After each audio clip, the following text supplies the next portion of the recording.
If you want to watch a fun film, then I'd recommend watching The Warriors. It's a film about gangs in a fictional 1979 New York, and I'd recommend watching it with the boys or with your girl, as long as it's with company, because it's a great fucking movie. Alright, thank you, Rocco. And if you're going to be watching it with your girl, don't be pandering to her all the time, because that's how you get stuck watching some rubbish on Netflix like Love Never Lies. You can provide her an enriching experience, and if she doesn't like the movie, I don't know what to tell you. You might need to tell her to get her ass gone. Because just recently, I was made to watch Lilo and Stitch, the live action remake, and don't get me wrong, it wasn't made for me, but was it made for any other purpose than lining the studio's pockets? So as a recompense, you have to watch my movies. Because as Rocco says, this is a great movie. It's gritty. They don't make movies like this anymore. Some critics argue that it glamorizes street violence, but there's nothing realistic about it. Even the empty urban landscape it's set in looks surreal. It's like a gang member's fever dream. The streets in the movie have a similar vibe to the film After Hours.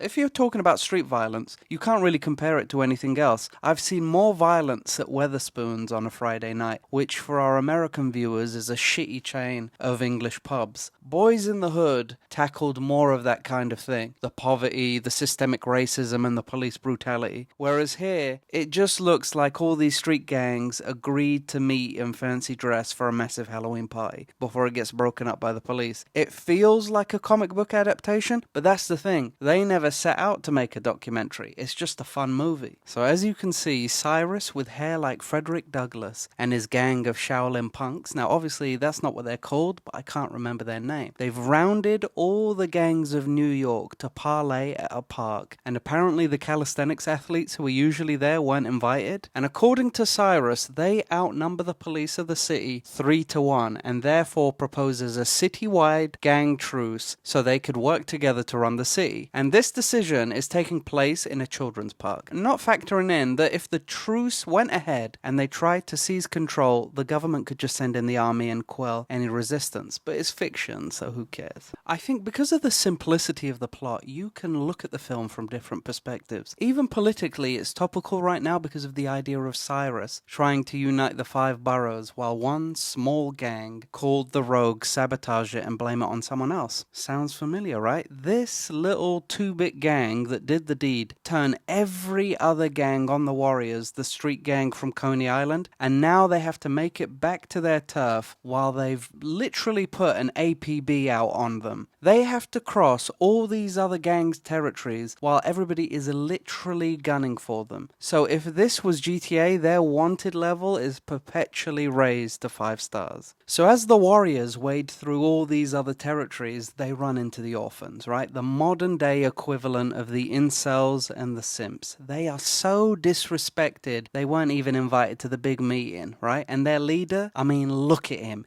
You tell me what you think in the comments. Just look at him. What's worse is he reeks of insecurity, and it probably isn't the only thing he reeks of. And what's more, easily goaded. So when we meet Mercy, she easily stokes up tensions after the orphans initially agree to let the Warriors go in peace. So like I said, it's a fun movie. It's basically a series of confrontations, which would make for a good title for an Azalea Banks autobiography. You can enjoy the film alone, but I think it's just best enjoyed with friends, like that white wine ad. That's probably such an obscure reference, but joking aside, it's just one of those films that play better with others. Think Superbad or Snatch or The Big Lebowski. Now, don't get me wrong, I hate remakes, but sometimes it works. Look at Hunter x Hunter. The 2011 reboot is like one of the greatest animes of all time. And with the advent of MMA, this movie could play out even better because the fight scenes in the movie were a little goofy. I'm surprised they haven't even remade it yet. I mean, shit, they've remade everything else. Why stop at the Warriors? Don't you want to introduce it to a new audience? Don't you hate when this is how they try to justify a remake? Like, if you want to introduce an older movie to a new audience, surely you could just show them the movie. Because the whole point about movies is they're supposed to be entertaining. You don't want to be watching something and then all throughout the movie you're saying to yourself, oh my god, this is okay, whatever, it's going to get better, right? It has to get better. Only for the film to end and you're awash with a feeling like you've just been conned. The credits roll and it's literally a list of all the people that bamboozled you.